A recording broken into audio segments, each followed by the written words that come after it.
বিয়ের এতদিন পর আনন্দি আর চাঁদকে হানিমুন করতে যাচ্ছে। ওরা ভীষণ এক্সাইটেড, বিশেষ করে চাঁদনি তো খুব এক্সাইটেড। সবটাই যখন বুঝতে পারছো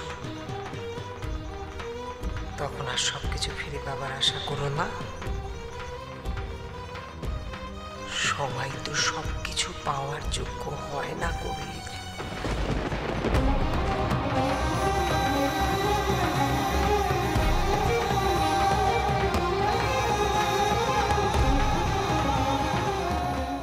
কবিতা, কবিতা কি করছো? স্টপ ব্রো, ব্রো, কবিতা স্টপ। কবিতা থামো, কবিতা তুমি থামো। কি পাগলামি করছো তুমি? Stop it Kabita, Kabita please. কবিতা হাত দিয়ে রক্ত বেরোচ্ছে।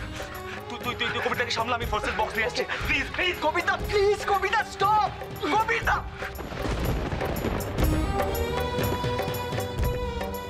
কি কবিরের হাত দিয়ে এভাবে রক্ত পড়ছে?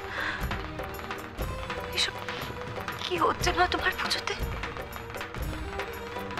চাকি মেয়েটাকে ওইভাবে টানতে টানতে নিয়ে গেল সবার সামনে দিয়ে। আমরা শুধু দাঁড়িয়ে দাঁড়িয়ে দেখলাম, কেউ কিচ্ছু করতে পারলাম না।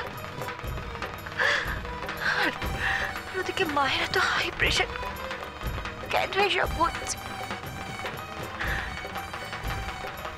না, দিদির ভয় থাকলে হবে না।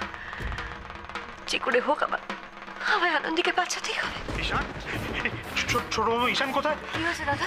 আমি আনন্দীর ঘরে যেতে গেলাম, দরজাটা ভেতর থেকে বন্ধ, সব জিনিসপত্র ছোড়াছড়ির আওয়াজ পাওয়া যাচ্ছে। আনু আমার কাঁদছে। সে কি বলছে? আমি ঠিকই বলেছি ছোট বৌমা।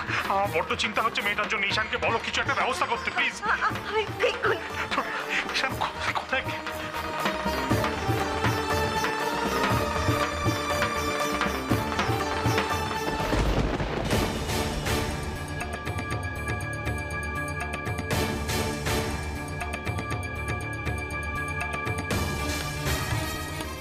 ছেড়ে দাও